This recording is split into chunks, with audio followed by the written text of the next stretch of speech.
Listo, creo que ya estamos. Bueno, entonces vamos a iniciar con la clase del día de hoy. Entonces vamos a recapitular un poquito para lo del examen corto, lo que vimos la semana pasada. Rápidamente empezamos a ver, ya vimos un poquito de los parámetros físicos, microbiológicos, rápidamente para que ustedes más o menos se vayan familiarizando o se acuerden, era lo ideal. Entonces habíamos empezado a ver que indistintamente cómo sea el agua, vamos a tener varias etapas para tratar el agua. Estaría el tratamiento, tratamiento primario, tratamiento secundario, tratamiento terciario. Entonces empezamos a ver el pretratamiento. Dijimos que el pretratamiento se puede considerar cómo modificar condiciones del agua para poder tratarse de forma física, química o microbiológica. Quiere decir que es un acondicionamiento previo. Entonces hablábamos de que puede ser el pretratamiento para controlar un flujo, quiere decir reducir un caudal, aumentar el caudal, calentar, bueno, controlar. Una filtración, pero va a ser una filtración grande, por lo tanto va a ser una macrofiltración. O bien únicamente un traslado. ¿Sí? Entonces el traslado decíamos que es pues jalar el agua de un lugar a otro, a un lugar hondo, a un lugar alto, etc. Esos son como tres generalidades para lo cual sirve el pretratamiento. Decíamos que algunos tipos de equipos que se utilizan en el pretratamiento, vamos a encontrar los laberintos. Aquí está la fotografía, ya lo habíamos mencionado. Habíamos visto rejillas, que esa es para la macrofiltración. El laberinto sería para el control de flujo. Tendríamos tanques o contenedores. Eso sería también para control del flujo. De repente, pues viene con mucha fuerza, mucha presión y yo lo quiero mantener estable para poder tratar. Y luego, creo que nos quedamos acá, en la parte de bombas. Bomba sería para trasladar un flujo. Esa es la finalidad de una bomba. Realmente el tema de bombas es algo muy amplio. Quienes han visto equipos industriales o han estudiado ingeniería mecánica o afines como química o algo así, pues han visto que el tema de bombas es bastante grande. Hay libros respecto a las bombas, las eficiencias, las potencias, las cabezas de succión, la cavitación, etcétera. Hay mucha información. Sin embargo, pues al final de cuentas lo que a nosotros nos interesa en un diseño de un tratamiento de agua en el tema de bombas es la eficiencia y el tipo de energía que la va a suministrar. La eficiencia se va a referir a qué tanta energía en realidad va a ser capaz de tener mi bomba. Por ejemplo, ningún equipo es eficiente al 100%. Ustedes van a ver en todos los equipos que hay una capacidad nominal y una capacidad real, digámoslo así. La capacidad nominal va a ser aquella, por ejemplo, si yo tengo un tanque, el tanque dice que es de 100 litros, pero yo por buenas prácticas nunca voy a usar esos 100 litros. ¿Por qué? Porque 100 litros es al ras del borde. Si yo, por ejemplo, es un equipo para agitar, entonces al yo a meter algún instrumento, pues esos 100 litros se van a salir porque le estoy metiendo más al tanque. Por lo general hay un factor de seguridad que se refiere a qué tanto es lo que yo debo de usar respecto al volumen total, respecto a la presión total o la capacidad total de mi equipo. Ese factor de seguridad más o menos anda en el 20%. Quiere decir que yo debería de usar el 80% del equipo que estoy usando. Si el tanque dice que es de 100 litros, lo ideal es que yo lo mantuviera en 80 litros, que es el 80% de la capacidad. ¿Por qué? Porque si hay una fuga, si hay un rebalse, si hay una caída de presión o un aumento de presión, pues este factor de seguridad me evita a mí que se me arruine rápidamente mi proceso. Entonces las bombas igual, las bombas tienen un factor de seguridad y una eficiencia. Yo esperaría tal vez que una bomba tenga cierta capacidad, pero en realidad no me va a entregar esa capacidad. ¿Por qué? Depende de muchos factores. Depende de cómo está instalada la bomba, depende del estado de la bomba, si es nueva, de hecho, si es nueva, no es tan buena una bomba porque hay que cebarla o hay que hacerle un proceso de, como cuando uno compra un carro que dice, una moto que dice que hay que kilometrarlo, bueno, igual. Entonces las bombas hay que empezar a hacer ese proceso de utilización previa previo a usarlo. Entonces, no es muy buena una bomba 100% nueva ni tampoco muy antigua, ¿verdad? Pues hay que tomar eso en cuenta. Sin embargo, las bombas, por muy buenas que sean en sistemas de tratamiento de agua, tienen una eficiencia del 40 al 60%. Quiere decir que de lo que me diga el fabricante a mí que funciona la bomba, más o menos en realidad me va a entregar del 40 al 60% de esa capacidad. Hay excepciones, hay bombas que son muy buenas, que llegan hasta el 80%, pero por cuestión de costos, muy usualmente o por lo general, se utilizan bombas entre estas eficiencias. Entonces, ¿qué es lo que hago yo? Pues comprar una bomba de una capacidad mayor para que la eficiencia me quede dentro del rango que yo quiero. ¿Sí? Bombas hay muchos tipos. Si ustedes buscan, hay centrífugas, neumáticas, de cuerpo, de, no sé, muchísimas bombas, ¿sí? Pero con tema de tratamiento de agua únicamente nos va a interesar cómo va a funcionar esa bomba. Entonces las vamos a dividir en dos tipos, las bombas neumáticas y las bombas centrífugas. Las bombas neumáticas van a ser aquellas que van a funcionar con aire comprimido. ¿Alguien ha escuchado el aire comprimido antes? ¿O tiene idea qué es el aire comprimido? Sí, ingeniero. Sí, ¿Sí? Va. El aire sí, comprimido, muy bien. El aire comprimido, como la palabra lo dice, es aire que está comprimido dentro de un recipiente o hasta a presión, ¿sí? O sea, yo vengo y presiono acá y hago una fuerza hacia abajo, estoy comprimiendo mi mano. Eso es comprimido. Entonces, aire comprimido es lo mismo. Es que usted viene, agarra el aire, tiene un recipiente y mete todo lo que pueda. Un extintor, por ejemplo, es comprimido, porque si usted apacha el seguro, sale eso con mucha fuerza, porque estaba un volumen muy grande dentro de un recipiente pequeño y de volumen definido. Entonces, el aire comprimido es lo mismo. Se agarra el aire a través de diferentes mecanismos, se meten en un recipiente y cuando usted abre la válvula, sale con mucha fuerza. Esa fuerza se utiliza para mover engranes dentro de los equipos industriales. Todos los equipos industriales que funcionan mediante el aire comprimido los vamos a conocer como equipos neumáticos. Entonces, específicamente las bombas neumáticas van a ser que funcionan con presión. Por lo tanto, van a tener un manómetro. Esos manómetros es muy común que las bombas tengan un manómetro. Usted ajusta el manómetro. Si deja pasar más flujo, obviamente le va a aumentar la presión y va a tener más caudal. O va a dejar que la bomba deje pasar o succione más agua. ¿Sí? Si usted cierra la válvula, pues entonces hay menos aire, entonces menos presión, menos flujo va a pasar. Esa es una bomba neumática. A grandes rasgos, porque como les digo, esto es bastante amplio, pero en tema de tratamiento de agua, eso es lo que nos interesa. Que hay bombas que funcionan con aire comprimido. Por lo general, he visto que hay algunas que funcionan con otros tipos. La idea es que esté aire o un fluido gaseoso a presión. No es exclusivo el aire, sin embargo, es lo más práctico porque el aire no, pues, de momento no lo cobran, ¿verdad? Usted solo agarra un equipo, lo extrae y ya estuvo. Pero también he visto que en otras industrias o en otros países específicamente utilizan otros gases. De hecho, hay plantas de tratamiento de agua que son amigables con el ambiente y usan biogás o usan gases de combustión de energía más limpia para impulsar ese tipo de maquinaria. Y el otro tipo van a ser las centrífugas, que es como le vamos a conocer por lo general a las bombas que funcionan con electricidad, que puede ser 220, bueno, por lo general es 220 o 110, hay algunas, pero mientras más fuerza tiene la bomba, pues va a requerir mayor fuente de alimentación eléctrica, ¿sí? Entonces, esas son las bombas. ¿Qué hace una bomba? Trasladar un fluido de un lugar a otro. Entonces ya depende, yo tendría que ver en el momento del diseño qué tan lejos quiero llevar mi agua o con qué presión o qué caudal es el que quiero yo arrastrar. Entonces, mientras más grande es el caudal, más fuerza voy a necesitar. Por lo tanto, voy a necesitar una bomba muy probablemente centrífuga. Si comparábamos la centrífuga con la neumática, no es que una sea mejor que la otra, pero es muy común que las centrífugas tengan mayor potencia que las neumáticas. Eso pasa muy general. Pero, por ejemplo, si yo voy a bombear o voy a trasladar un sistema de agua de un pozo, por ejemplo, tanto una bomba neumática como una centrífuga le va a funcionar perfectamente.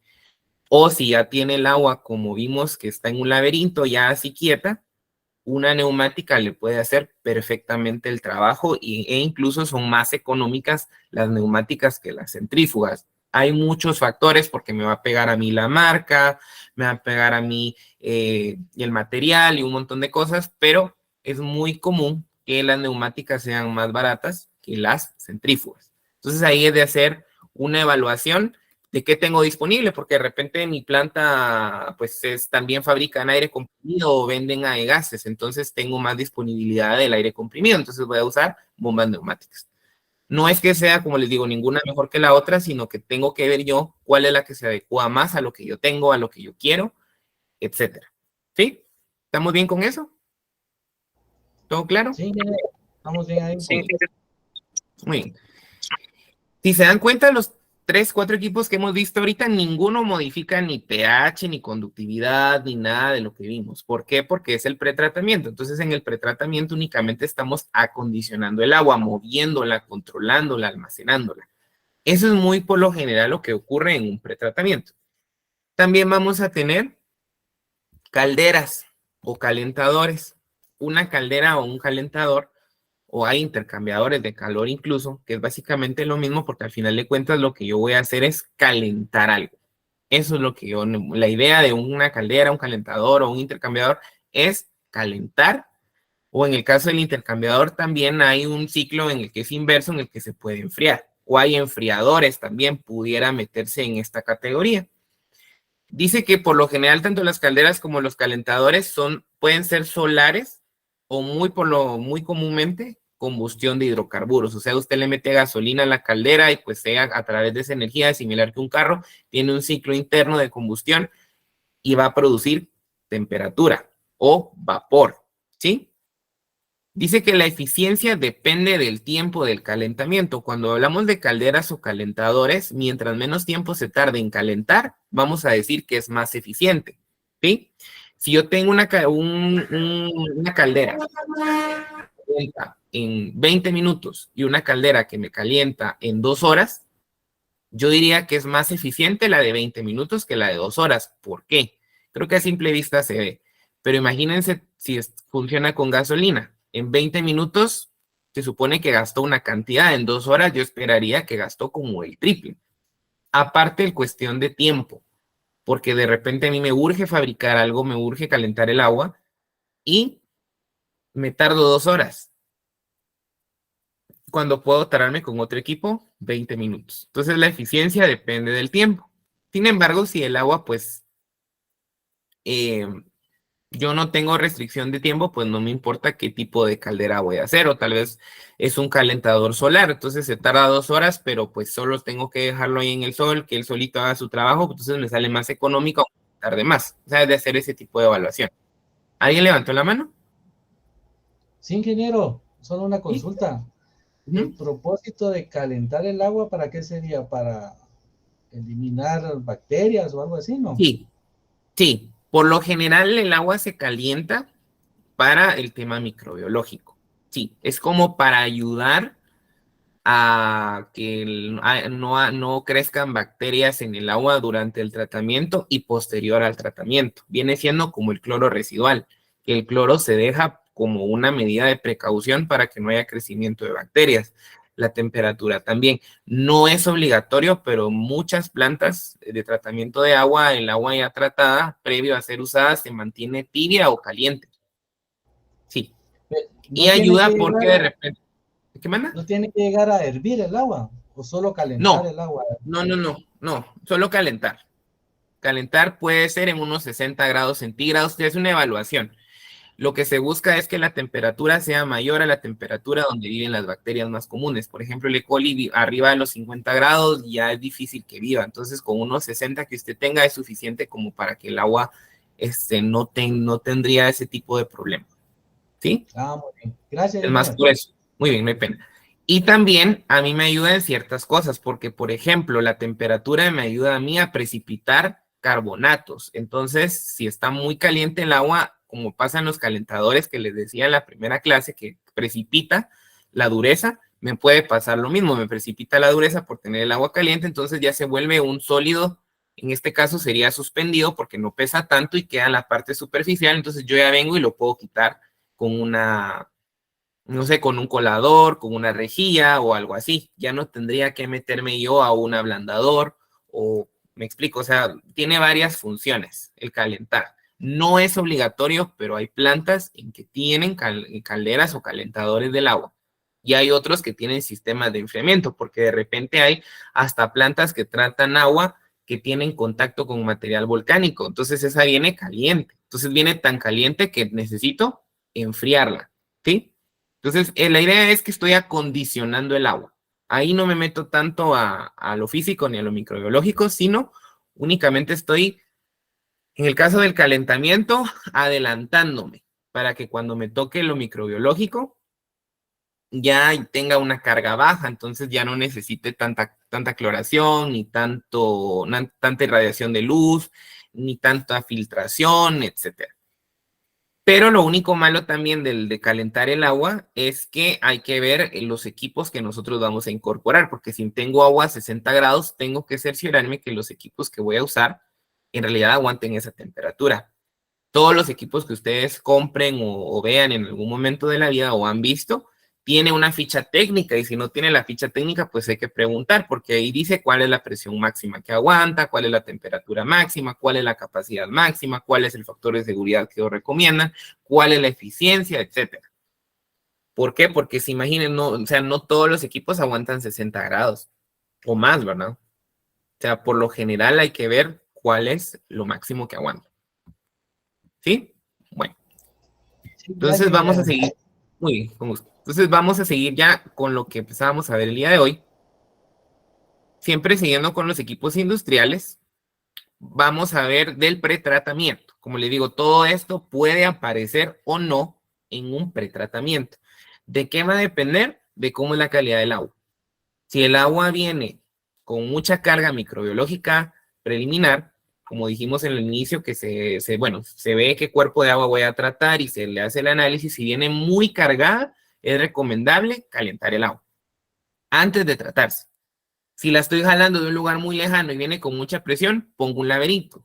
Si la extraigo de un pozo, no es necesario un laberinto. Voy a necesitar una bomba para jalarla, ¿sí? O sea, como les digo, estos son equipos que aparecen, pero no es obligatorio que todos estos equipos estén siempre. Puede ser que esté uno, que esté dos, que estén todos o ninguno incluso. Depende de cómo sea el agua que van a tratar. Hay otro equipo que se llama desarenador, que se va a quitar arena. Entonces dice que los desarenadores son estructuras ubicadas a continuación de una captación de agua. O sea, viene su entrada del agua y ahí está el desarenador. Y permiten remover partículas como arena, arcilla, gravas y material orgánico de cierto tamaño contenidas en el agua que ingresa de una fuente superficial. Eso es como les mencionaba, que eso es más para sedimentos que le llaman. Los sedimentos más de tipo mineral, que de repente viene el agua, de repente cuando hay una erupción volcánica y cae incluso la ceniza o algo, pasó de que hay gravas o arcilla o algún tipo de material, los desarenadores me van a ayudar. ¿Por qué? Porque la grava y todo eso tiene diferentes densidades, entonces van a ver una fracción que se va a quedar como sólidos suspendidos y otra como sólidos sedimentables. Entonces los sedimentables van abajo, los suspendidos van arriba. Entonces el desarenador está diseñado para quitar ese tipo de material. Y una rejilla es como ayudar a la rejilla, porque la rejilla por lo general me quita sólidos de tamaño grande, no me quita grava. Vamos a ver después, no sé si hoy, pero si no en la siguiente clase les voy a mostrar un video para que vean más o menos cómo son las rejillas, si alguien no la ha visto. Entonces van a ver que el espacio digamos, la filtración es bastante grande porque son como cuadros. Entonces los cuadros son grandecitos, ahí se me pasa una grava. En cambio, en un desarenador es más fácil que se quede ahí. Está diseñado para quitar ese tipo de partículas. Un desarenador es como un juego de rejillas de mayor a menor tamaño para quitar ese tipo de material. Una rejilla es difícil que me quite arena o arcilla o gravas porque ese está más diseñado para partículas, como les decía, grandes, como una rama, como una botella, como un pañal, como un animal muerto, yo que sé, que puede aparecer en el agua. Ese tipo de cosas es las que me quita a mí una rejilla. Adicionalmente, vamos a tener otro equipo que alguien me mencionaba en la clase anterior, que eran las trampas de grasa. Esto está más diseñado para un agua residual. En una planta de tratamiento de agua residual, el agua pues viene contaminada, ¿verdad? Seguro viene contaminada porque ya se usó. Entonces ya tiene cosas extras. Si viene contaminada un agua superficial o un agua subterránea, digamos, que no ha sido usada, ¿qué podemos esperar de un agua residual? El peor caso de un tratamiento de agua va a ser el agua residual. ¿Por qué? Porque trae la contaminación propia del agua más la de las personas que usaron eso o el proceso que usaron eso. Depende de dónde venga el tratamiento de dónde venga, perdón, el agua, va a tener muchos material en el interior. Alguien me decía en la primera y segunda clase de las pinturas es posible, son solventes que están presentes en el agua, o si alguien ha visto en un taller mecánico a veces que cuando le cae aceite al agua se ve como que fuera de colores. Entonces, todo ese material puede venir si es un agua residual. Entonces, las trampas de grasa va a ser algo como esto que está acá. La grasa es pues lo amarillito que se ve ahí en la foto y el agua pues lo celeste, ¿verdad? Entonces, las trampas van a hacer que la grasa tienda a la parte superior y eliminar la grasa. Ese proceso se le conoce como decantación. Decantación es cuando usted viene y, por ejemplo, mezcla el agua y el aceite en un vaso, no sé si lo ha hecho y si no, pues se los dejo de tarea. No se mezclan, ¿verdad? Digamos, aunque usted le dé, no se mezclan, entonces va a haber un momento en que el aceite va a quedar separado del agua, ¿sí? ¿Han visto eso? ¿Alguien o no? Sí, ingeniero, sí, sí se ha Mal. visto. Ok. Entonces, se logra ver incluso la división de las fases, de la fase oleosa o la fase de la grasa o del aceite con la fase acuosa del agua. Entonces, al momento de separar esas fases es visible porque yo puedo decir, bueno, quito lo de abajo y me queda lo de arriba o viceversa, depende cómo sea. Y ahí yo quito, y, por ejemplo, puedo quitar la grasa y me queda solo el agua, ¿sí? A eso se le conoce como decantación. Por lo general, las grasas pues no, ninguna es miscible o ninguna se mezcla en el agua. O sea, van a encontrar ahí en la parte superficial, incluso cuando alguien ha tomado caldo un poco grasoso, donde se ve la grasa, la mayoría en la superficie, ¿no? Entonces, si usted la elimina, pues es parte que se va quitando. Eso es lo que es suspendido. Aparte hay una fracción que va a quedar disuelta, que eso es lo que vamos a quitar con el tratamiento primario. Pero lo que es suspendido se va a quitar con trampas de grasa. Perdón. Las trampas de grasa están diseñadas para evitar que las grasas y aceites lleguen a los desagües, lo cual puede provocar problemas a largo plazo, ya que la grasa hace que se obstruyan los drenajes o las tuberías. Mientras más grasa tiene mi agua, pues más se me va a generar problemas, me va a manchar los equipos, etcétera. Entonces, por eso es que se colocan ese tipo de trampas como pretratamiento previo a los equipos, ¿sí? Generalmente son fabricadas de acero o cemento y sus dimensiones irán en proporción de las necesidades de cada establecimiento. O sea, cada tratamiento va a diseñar si necesita una planta, si es una planta de agua residual, casi que es fijo que está esto. Y pues el material no importa, la idea es remover la mayor cantidad de grasa posible para que al entrar a los equipos no se me ensucien, no se me dañen o no se me tapen, ¿verdad? ¿Por qué? Porque pues la grasa me puede tapar las tuberías. Eso es fácil verlo a través de manómetros. En los sistemas de agua vamos a ver que siempre hay manómetros. Los manómetros es por eso, porque usted mide la presión. Si usted de repente, ahorita va a ver que me levantó la mano, si usted de repente tiene 100 PSI de presión y de repente sale 500, algo está pasando ahí. Se tapó o se rompió. Bueno, no, ahí sería que se tapó. Si usted tenía 100 y luego le sale 2, algo pasó, se rompió de una vez el filtro, ya no hay presión ahí. ¿Alguien levantó la mano? Sí, ingeniero, buenos días. Una consulta con lo que queda en la trampa de grasa, toda esa grasa, ¿cómo es la disposición final que se le puede dar adecuadamente a esa grasa? Bueno, depende realmente, en tema de tratamiento de agua nos interesa pues separarlo. Ya de cómo disponerlo va a depender de las políticas de la empresa o del ente que esté tratando el agua. Ahí sí que depende de la legislación, si pues se traslada a otra institución o si se descarta directamente, por lo general no se descarta directamente, sino tiene que buscar uno a una empresa que se encargue de ese tipo de material. Porque volverlo a tirar en el agua desde el punto de vista ambiental no es adecuado, porque si usted lo vuelve a echar en un drenaje, otra vez va a contaminar otra agua, que tal vez no es nuestra, pero desde el punto de vista ambiental no es correcto. Ok, de acuerdo, gracias. ¿Alguien más? Perdón, ¿alguien más? Sí, ingeniero, muy buenos días. Buenos días. Referente a los desechos que salen en las aguas, generalmente el MARN solicita una empresa certificada y avalada por ellos para poder hacerse cargo de todos los desechos. Sí, por ejemplo, he escuchado que está AMSA también, por ejemplo. Bueno, hay varias empresas, como les digo, pero uno lo que debe buscar en el caso de agua residual, que es el peor caso, como les digo, que es la que va a traer más solventes y más cosas, justo es apoyarse con una empresa que se dedique a eso.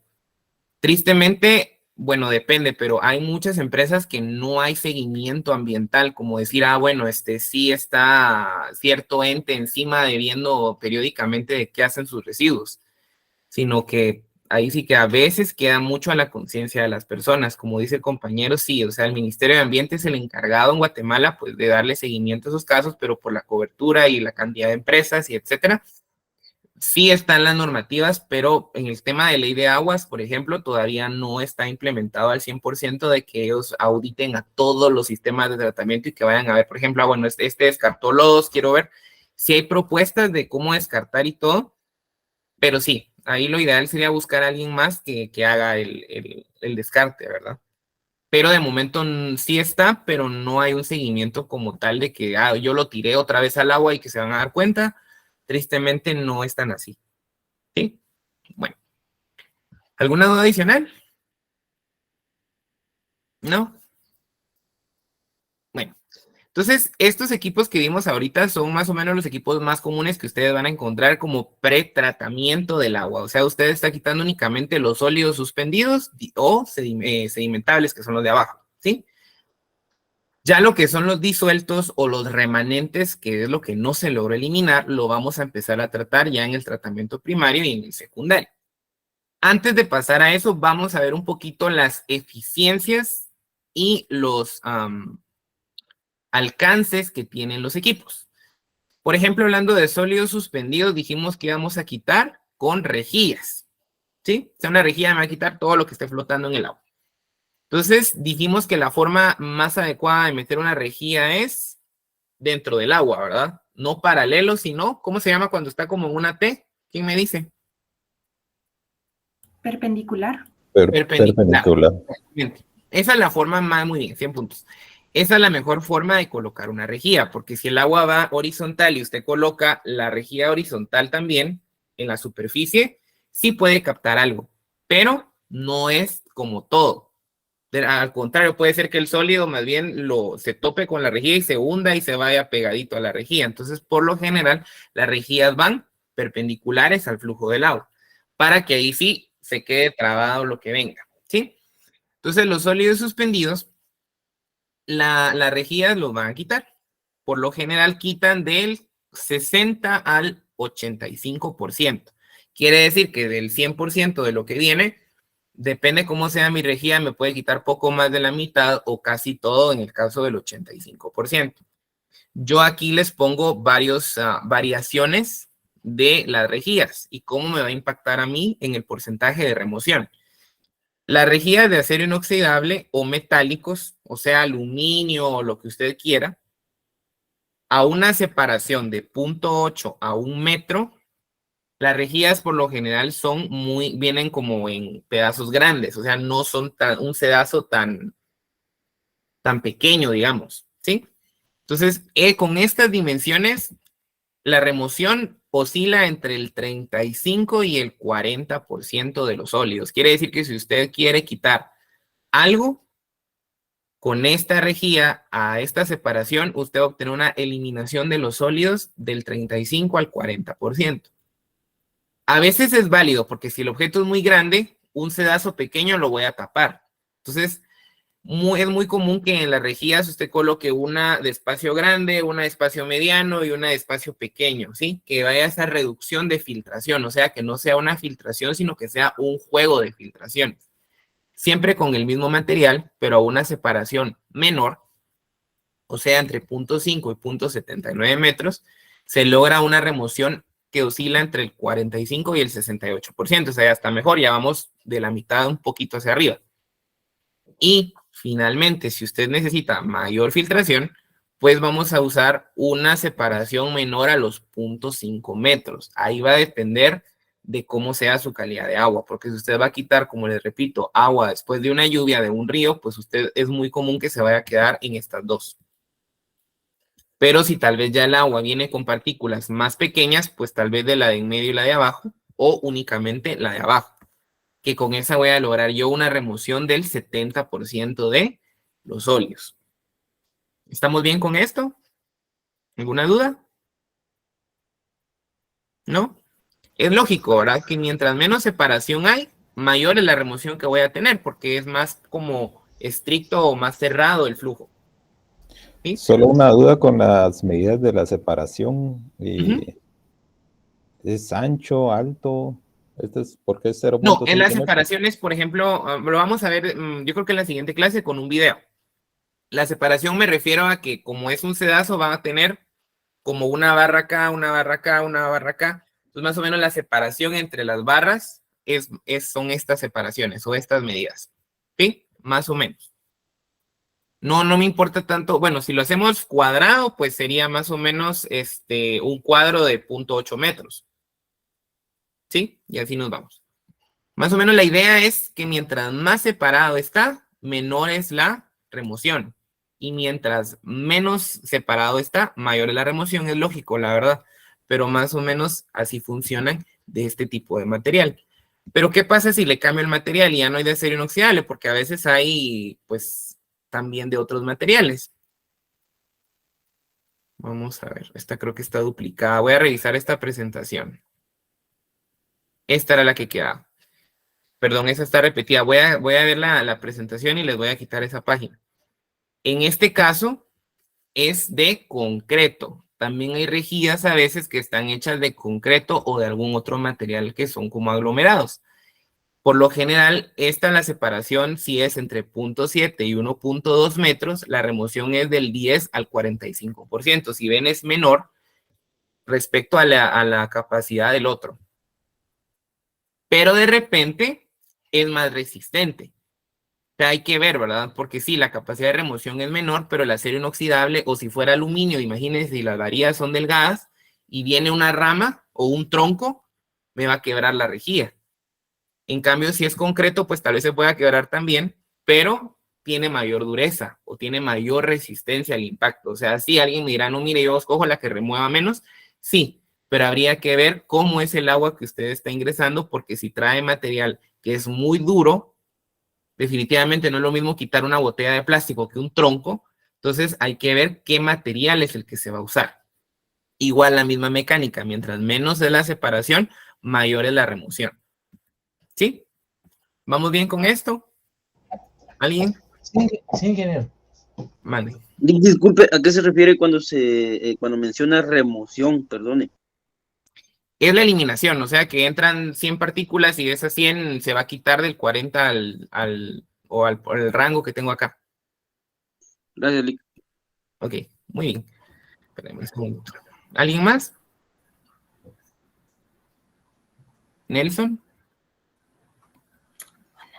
Ingeniero, solo un comentario. La diferencia entre las rejillas metálicas y las de concreto, me imagino que también en algún punto afecta el área muerta, ¿verdad? Porque me imagino que la rejilla de concreto pues va a ser más ancho cada peldaño o cada reja, ¿verdad? Sí, ahí básicamente lo que yo quiero analizar en esos dos tipos de rejillas es analizar en función de qué tipo de sólido le va a entrar. Por eso es que uno no diseña la planta a los ojos cerrados. Uno tiene que ver qué cuerpo de agua es, qué calidad trae antes, para poder ver qué es la que mejor se adecua.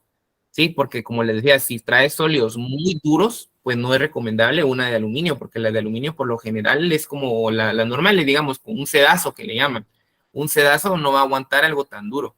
En cambio, algo de concreto, tal vez sí. Entonces, eso es lo que uno tiene que evaluar primero, es la calidad del agua que uno va a tratar, y en función de eso uno diseña, bueno, mejor pongo una rejilla o tal vez no es necesario, y si sí, viene material muy duro, entonces no me va a aguantar el aluminio, entonces voy a poner acero inoxidable, no me aguanta, entonces concreto. Entonces no me funciona, o sea, es de ver cómo es el agua, ¿sí? Y así es como se escoge cuál es el que uno necesita. Y luego, bueno, ya sé el material, entonces quiero ver cuánto quiero eliminar. No siempre, uno pensaría que siempre quiere quitar el 100% de los sólidos, pero a veces no tanto, o no se puede quitar porque el tamaño no. ¿Sí? Bueno. Entonces vamos a seguir viendo otra comparación, que sería el impulso del agua. El impulso del agua lo vamos a lograr a través de las bombas. Como les digo, el tema de bombas es bastante amplio. Estoy haciendo el resumen del resumen del resumen porque es algo muy, muy amplio. Pero más o menos aquí lo que me interesa a mí, traducido más que eficiencia, más que lo que yo quiera, es el caudal que yo voy a bombear. Por lo general, para caudales bajos, que van desde los 1 hasta los 500, puede hacer que haya bombas con mayor potencia. Logro de 1 a 500 metros cúbicos por hora se logran con bombas neumáticas. Ese es más o menos, o el equivalente en litros minutos, el que usted quiera. Usted puede hacer la conversión de metros cúbicos hora a lo que usted quiera y quiere ver dónde está. Y las centrífugas arriba de los 600 metros cúbicos por hora. Más o menos así es como funciona. Mientras más caudal quiere bombear, se recomienda utilizar una bomba más centrífuga o que funcione con electricidad. Sin embargo, si alguien me dice, mire, yo tengo solo aire comprimido y encontré una bomba que bombea, valga la redundancia, 2000 metros cúbicos por hora, pues súper. Pero más o menos el rango de las bombas comerciales andan como por esto. Centrífugas se recomienda para caudales muy grandes y neumáticas para medianos o pequeños. Eso no quiere decir que uno no use una bomba centrífuga para un caudal pequeño. Claro que no, sí se puede. Pero así es como se recomienda más en el pretratamiento. Y luego, vamos a ver. Ingeniero, pero en el caso de las bombas, creo que también hay que tomar en cuenta el equipo, lo que usted decía, el equipo que vamos a utilizar. Por dar un ejemplo, un filtro de estos que son como de fibras, de estos azules, de 3 o 4 pies, no le podía poner yo una bomba de más de 1,5 caballos. Sí, pues. De fuerza, porque no iba a aguantar. Entonces, mi caudal ya filtrada el agua es de 5 galones por minuto. Pero si yo quisiera aumentar el caudal, tendría que cambiar todo el equipo. Entonces, ahí es donde usted decía, pues depende de la inversión que se quiera hacer. Pues, sí. Estas bombas las estamos viendo desde el punto de vista del pretratamiento. Aparte hay bombas y accesorios dentro del tratamiento primario y del secundario. Realmente en los equipos industriales o en los tratamientos de agua industriales hay bombas en todo el momento. O sea, de hecho es por lo general que pasa un tanque y hay una bomba a continuación. Esa bomba es diferente a estas bombas. Diferente en el sentido de que esta es para agua cruda, digamos. Mientras la que usted decía y la que yo les comento ahorita es ya posterior o durante el tratamiento, ¿verdad? Es muy común que en las industrias pasa el agua, tanque 1, una bomba. Otro tanque, otra bomba, y así. Esas bombas sí pueden ser neumáticas y centrífugas, pero ahí las capacidades son diferentes y va a depender de cómo sea, porque ahí ya no voy a bombear tanta agua, tal vez, ¿verdad? O sea, o ya 600 metros cúbicos hora dentro de un sistema, solo que sea muy grande. Pero sí, o sea, depende ya cómo sea el tratamiento. ¿Alguien más levantó la mano? Sí, ingeniero. Una consulta. Fíjese que ¿es una ley o ya es como que específico de que las bombas tengan que ir sumergibles? Yo le comento que se han instalado unas bombas sumergibles en un agua que tiene acidulantes, colorantes, agua caliente y temperatura, y las ha matado, o sea, se mueren. Y la gran mayoría dicen que las bombas van sumergibles. ¿Hay algún otro sistema o que se ponga a poner afuera las bombas? Sumergibles, es como que fuera una piscina y usted la mete al fondo. Eso me quiere decir. Sí, en una cisterna de homogenización están metidas las bombas. No necesariamente, de hecho en las industrias está, o sea, sí está metida el agua dentro de la bomba, obviamente, pero, o sea, está dentro de una tubería. O sea, las bombas no necesariamente tienen que estar dentro de un tanque con agua. O sea, depende cómo sea la bomba. Ah, A ok. veces Entonces sí se puede hacer otro sistema. sí, ajá, a veces son sumergibles porque con las bombas pasa algo que se llama cavitación. Cavitación es cuando una bomba succiona vapor o algo gaseoso en lugar de algo líquido. Entonces, eso sí me daña a mí la bomba. Entonces, a veces se sumergen para evitar la cavitación, de que de una vez, si jala en lugar de aire, va a jalar la misma agua del entorno. Pero no es necesario que siempre una bomba vaya sumergida en agua, no. Lo que sí es que sí tiene que pasar adentro para yo accionarla, ¿verdad? Para que no cavite. Pero de que a fuerza tenga que estar metida dentro del agua, no. De hecho, en las industrias, ya en los sistemas oficiales, no porque me aporta contaminación, porque entonces la carcasa tiene que estar súper limpia, los tornillos, las válvulas de entrada, de salida, las conexiones, tienen que estar bien limpias. ¿Sí? Ok, muchas gracias. ¿Alfredo? Sí, ingeniero, solo con una consulta. Yo, hablando referente a las bombas sumergibles, únicamente las he visto en los pozos para absorción de agua y llevarlo hacia la cisterna. Luego, pues como usted bien comenta, ya las bombas centrífugas juegan un papel muy importante con referencia a los electrodos, ¿verdad? Porque es mucho más fácil cambiar una tubería que poder sacar una bomba sumergible, que siempre es un trabajo bastante largo. Sí, y aparte de complejo, es bastante delicado el tema microbiológico, porque mientras más cosas meten al agua, es más contaminación microbiológica, tanto de nosotros mismos como de las herramientas, como de la propia carcasa o de la propia bomba, ¿sí? Bueno, pues entonces, pues gracias a todos por sus preguntas y demás. Ya son las 8, entonces vamos a pasar al examen corto. Disculpas que me pasé unos minutitos. Si alguien tiene más dudas o algo respecto a los temas, con mucho gusto me va a quedar unos minutos, pero vamos a empezar con el examen corto. Se los voy a pegar el link acá, con gusto, y se los voy a copiar también ¿cómo se llama? Al grupo de WhatsApp, para quienes están ahí, pero igual los que no sé, aquí está. Entonces, para el examen corto igual, ya está habilitado, ese es el link. Entonces, por favor, quienes no tengan duda o todo esté bien, hacemos el corte igual que la semana pasada y ya nos podemos retirar.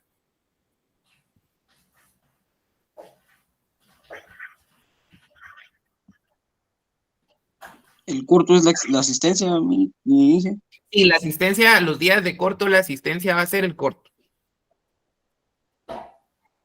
Como ya tengo el listado oficial, yo voy a pasar la asistencia en las siguientes clases.